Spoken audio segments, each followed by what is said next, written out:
আজ রবিবার 29শে ভাদ্র 2024 সালের 15ই সেপ্টেম্বর। মিথুন রাশি, মিথুন লগ্ন, জেমিনি সাইনের জাতক জাতিকাদের আজকের দিনটি কিন্তু এক প্রকার বেশ কাটতে চলেছে।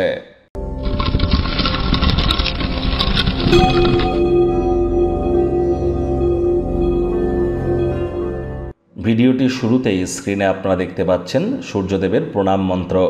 ওম জবা কুসুম শঙ্কাশং কাশ্যপ্যাং মহাদুতিম ধন্তারিং সর্বপাপঘ্নং প্রণতহস্মি দিবাকরম। এটি আজ সকাল সকাল ঘুম থেকে উঠে সূর্যোদয়ের সময় স্নান সারুন, সাদা রঙের বস্ত্র পরিধান করে ভিজে গাতেই সূর্যদেবের দিকে ফিরে আপনারা অবশ্যই তামার বা পিতলের ঘটিতে জল, গঙ্গা জল, কালো তিল, লাল রঙের পুষ্প সূর্যদেবের উদ্দেশ্যে অর্ঘ্য হিসাবে নিবেদন করে এই মন্ত্রটি 7 বার জপ করুন। দেখুন, এটিই কিন্তু আগত একটি বছরের মধ্যে অন্তিমতম রবিবার যেখানে সূর্য স্বগৃহে অবস্থান করছে। সূর্য আবার স্বগৃহে প্রবেশ করবে একটানা 1 বছর পর। সময় সুযোগের সদ্ব্যবহার করুন।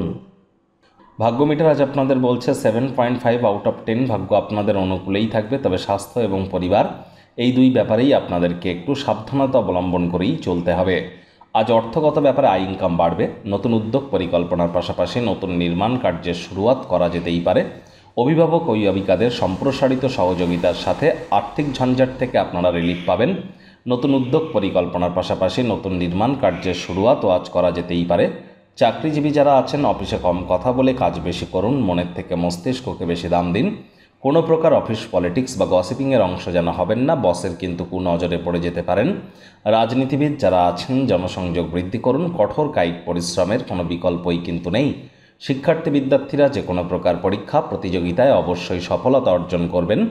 উচ্চশিক্ষার জন্য যারা বিদেশ যাত্রার কথা ভাবছিলেন ভাগ্যদেবীও আজ আপনাদের পক্ষেই আছেন। সন্তান সন্ততি থেকে থাকলে তারাও তাদের কৃতিত্বের দ্বারা আপনাদেরকে গর্বিত করবে। হাউসওয়াইফদের জন্য দিনটি এক প্রকার বেশ। প্রেমিক প্রেমিকা, স্বামী স্ত্রী আজ দিনটিকে যতটা সম্ভব রোম্যান্টিক করে তোলা যায় সেই প্রচেষ্টাই আপনাদের করা উচিত। অবিবাহিতদের বিবাহের যোগ পরিলক্ষিত হচ্ছে। যারা প্রেমে পড়েননি তাদের জীবনে স্বপ্নের নারী বা পুরুষের আগমন আজ কিন্তু হতেই পারে। একটু প্রচেষ্টা আপনাদেরকেও করতে হবে। শত্রুপক্ষ বিরোধী পক্ষ আজ কিন্তু একটু হলেও শক্তিশালী থাকছে। পরিবার পরিজন, নিকটে স্থানীয় ব্যক্তিবর্গ, বন্ধু স্বজন কারোর উপরেই জোর করে নিজের মতামতকে জাহির যেন করতে যাবেন না। ছোটোখাটো ব্যাপারে অন্যের বিষয়ে ভুল ত্রুটি ধরার স্বভাব থাকলে ত্যাগ করুন, তা না হলে সম্পর্কের অবনতি কিন্তু হতেই পারে। অভিভাবক অভিভাবিকাদের সম্প্রসারিত সহযোগিতার কারণে আর্থিক ঝঞ্ঝাট থেকে কিছুটা হলেও রিলিফ আপনারা পাবেন। ফাঁকা সময়ে ক্রিয়েটিভ কাজকর্ম করে কাটান।